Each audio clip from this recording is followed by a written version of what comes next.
की आवाज।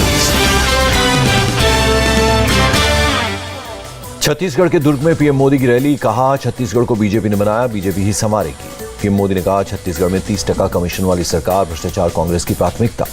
मोदी का सीएम बघेल से सवाल, दुबई में बैठे घोटालेबाजों से उनके क्या संबंध है। पीएम मोदी ने कहा जनता को पता है पैसा कहां तक पहुंचा, लूटने वालों पर होगी कार्रवाई। पीएम मोदी का ऐलान, 80 करोड़ लोगों को अगले 5 साल तक फ्री राशन मिलना जारी रहेगा। सीएम भूपेश बघेल का पीएम मोदी से सवाल, महादेव ऐप से जुड़े लोगों को गिरफ्तार क्यों नहीं किया गया। भूपेश बघेल ने पीएम मोदी से पूछा, दुबई के लोगों से आपका क्या संबंध है, ऐप अब तक बंद क्यों नहीं हुआ। छत्तीसगढ़ के भानु प्रतापपुर में यूपी के सीएम योगी की रैली। बोले जनता के साथ धोखा कर रही है कांग्रेस सरकार। सीएम योगी का सीएम बघेल पर अटैक। बोले उनके एक साथी ने बिहार में किया चारा घोटाला और छत्तीसगढ़ में हुआ गोबर घोटाला। बीजेपी पर कांग्रेस का पलटवार। कहा देश में हो रही है बदले की राजनीति, ईडी के साथ बीजेपी का गठबंधन। कांग्रेस ने कहा बीजेपी को पता है वो विधानसभा चुनाव हार रही है, इसीलिए हो रही है छापेमारी। कांग्रेस का बीजेपी पर आरोप, सीएम भूपेश बघेल के खिलाफ हो रही है साजिश। रायपुर में बोले कांग्रेस चीफ मल्लिकार्जुन खड़गे, बीजेपी का काम लोगों को डराना फंसाना, जल्द भुगतेंगे परिणाम। केंद्रीय मंत्री स्मृति ईरानी का छत्तीसगढ़ के सीएम भूपेश बघेल पर अटैक। बोली ईडी के मुताबिक भूपेश बघेल को मिले 508 करोड़। स्मृति ईरानी ने कहा महादेव ऐप के प्रमोटर्स ने गरीबों का पैसा लूटकर भूपेश बघेल को दे दिया। ईरानी के आरोप पर बोले डिप्टी सीएम टीएस सिंहदेव, कोई सबूत है तो सामने क्यों नहीं रखती हैं। छत्तीसगढ़ कांग्रेस प्रभारी कुमारी शैलजा बोली, केंद्रीय एजेंसियों का दुरुपयोग कर रही बीजेपी, हमें अपना काम पर है विश्वास। शशि थरूर ने सीएम बघेल को बताया ईमानदार। कहा सबूत है तो कोर्ट में दिखाए जाएं। आरजेडी सांसद मनोज झा का आरोप, जिस राज्य में बीजेपी है कमजोर, वहां केंद्रीय एजेंसियों का एक्शन। भूपेश बघेल को लेकर बोले केंद्रीय मंत्री रामदास अठावले, उनका खेल होगा खत्म, जाना होगा जेल।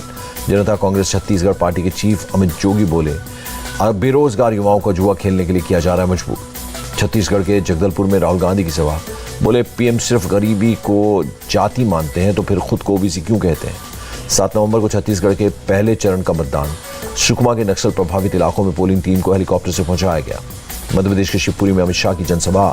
बोले कांग्रेस ने सालों तक राज्य को अंधेरे में रखा था, बीमारू राज्य बनाया। अमित शाह का दावा, 18 साल में बीजेपी ने मध्य प्रदेश के हर वर्ग का किया विकास, प्रदेश को बेमिसाल राज्य बनाया।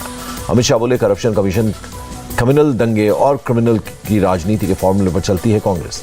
भिंड में बोले डिफेंस मिनिस्टर राजनाथ सिंह, आजादी के बाद सालों तक मध्य प्रदेश में कांग्रेस ने शासन किया लेकिन विकास नहीं किया। एमपी का औद्योगिक विकास दर 24% है, ये कोई सामान्य बात नहीं है, राजनाथ सिंह का बयान। एमपी के बालाघाट में खड़गे की जनसभा। कहा हमारे कार्यकर्ताओं में डर पैदा करने के लिए हो रही है छापेमारी। ज्योतिरादित्य सिंधिया पर कमलनाथ का तंज, उन्होंने हमारी सरकार से क्या क्या फायदे लिए जनता जानती है। राजस्थान के मंत्री प्रताप सिंह खाचरियावास ने किया नॉमिनेशन, सिविल लाइंस विधानसभा से हैं कैंडिडेट। पूर्व सीएम वसुंधरा राजे ने राडी के बालाजी मंदिर में की पूजा, नामांकन से पहले अखंड ज्योति जलाकर लिया आशीर्वाद। वसुंधरा राजे ने झालरापाटन से किया नॉमिनेशन, केंद्रीय मंत्री प्रहलाद जोशी समेत कई नेता रहे मौजूद। वसुंधरा राजे ने अटकलों को किया खारिज, कहा राजनीति से रिटायरमेंट का भी कोई प्लान नहीं है। प्रहलाद जोशी ने जताई उम्मीद, रिकॉर्ड वोट से वसुंधरा राजे और बीजेपी विधानसभा चुनाव जीतेगी। मुकेश अंबानी को फिर मिली धमकी, 400 करोड़ रुपए की मांगी रंगदारी। दिल्ली के टैगोर इंटरनेशनल स्कूल में leaders of tomorrow meet today का आयोजन। कार्यक्रम में इंडिया टीवी के चेयरमैन और editor in chief Rajat Sharma हुए शामिल। रजत शर्मा ने स्टूडेंट्स को कामयाब होने के दिए टिप्स। छात्रों के सवालों के जवाब में बोले आज भी ब्रॉडकास्ट मीडिया की क्रेडिबिलिटी ज्यादा है। तमिलनाडु के करूर में 3 जगहों पर इनकम टैक्स की रेड। डीएमके के पूर्व सचिव मुरुगेसन की बहन पद्मा और फाइनेंसर के आवास पर छापेमारी। पत्रा चाल घोटाले में संजय राउत को बड़ी राहत, 18 दिसंबर तक टली सुनवाई। आज सेशंस कोर्ट में आरोप होने थे तय। दिल्ली में पोल्यूशन कंट्रोल के लिए सरकार का एक्शन, कई जगहों पर एंटी स्मॉग गन से पानी का छिड़काव। दिल्ली के पर्यावरण मंत्री ने बताई वजह, फंड न मिलने से कनॉट प्लेस का स्मॉग टावर हुआ बंद। डीपीसीसी चीफ ने स्टडी के फंड रोके। पर्यावरण मंत्री गोपाल राय की केंद्र से मांग, BS6 नियम के पालन न करने वाली गाड़ियों की दिल्ली में एंट्री पर लगे बैन। प्रदूषण को लेकर आप नेता प्रियंका कक्कड़ का बयान, पंजाब में पराली जलाने में आई कमी, हरियाणा सरकार रही विफल। सांप तस्करी केस में एलविश यादव की तलाश तेज, मुंबई की अंधेरी में मिली थी आखिरी लोकेशन। कलाय भूकंप ने नेपाल में मचाई तबाही, अब तक 150 से ज्यादा लोगों की मौत। भूकंप से नेपाल के जाजरा कोट में भारी नुकसान, कई इमारतें ढह गई। नेपाल में भूकंप से मची तबाही पर पीएम मोदी ने जताई संवेदना, हर संभव मदद का दिलाया भरोसा। चोट की वजह से क्रिकेट वर्ल्ड कप से बाहर हुए हार्दिक पांड्या, प्रसिद्ध कृष्णा को मिली टीम में जगह।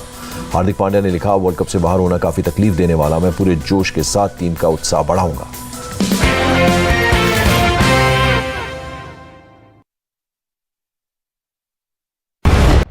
विकास की बात है।